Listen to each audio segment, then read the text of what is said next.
Hello दोस्तों, मैं आपकी रीनू भारती यूट्यूब चैनल में आप सबका स्वागत करती हूं। दोस्तों आज हम लोग एक छोटा सा चुटकुला गीत गाने जा रहे हैं। आप लोग सुनिए और लाइक कमेंट ज़रूर करिए। हेलो दोस्तों, मेरा नाम है कविता कुमारी और जो कि हम लोग एक चुटकुले गीत गाने जा रहे हैं। दोस्तों चैनल पर जा रहा है, आप लोग पसंद करिए, ज़्यादा दिन से ज़्यादा दोस्तों में लाइक और कमेंट करें, आधे से ज़्यादा आप लोग सुनिए। ऊंची डगरिया गलिया नीचो बलमुआ मोर हेराई गइल ना नदी। ऊंची डगरिया गलिया नीचो बलमुआ मोर हेराई गइल ना नदी।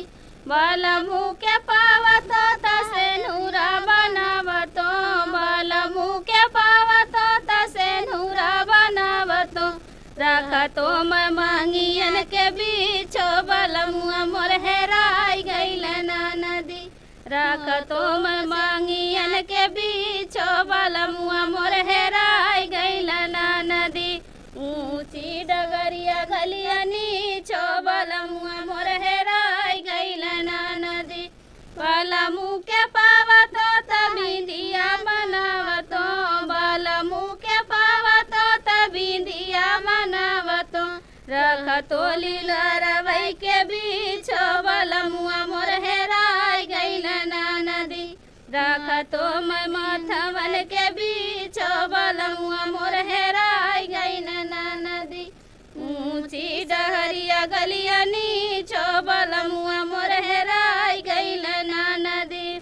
बलमु के पावतो त कंगना बनावतो, बलमु के पावतो त कंगना बनावतो।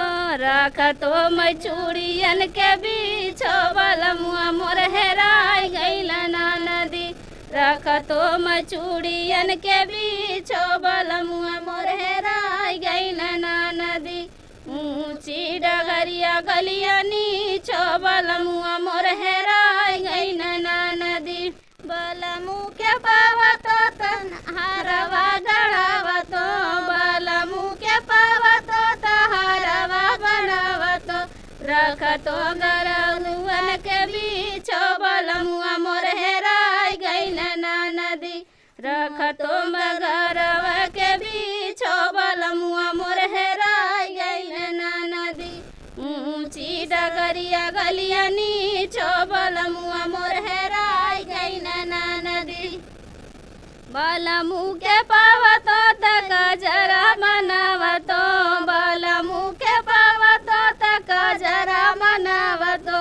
रखतो नया नवन के बीचो बलमुआ मोर हेराई गइल ना नदी। रखतो नया नवन के बीचो बलमुआ मोर हेराई गइल ना नदी। तो कैसा लगा हमारा चुटकुला गीत आप लोग कमेंट बॉक्स में ज़रूर बताएं।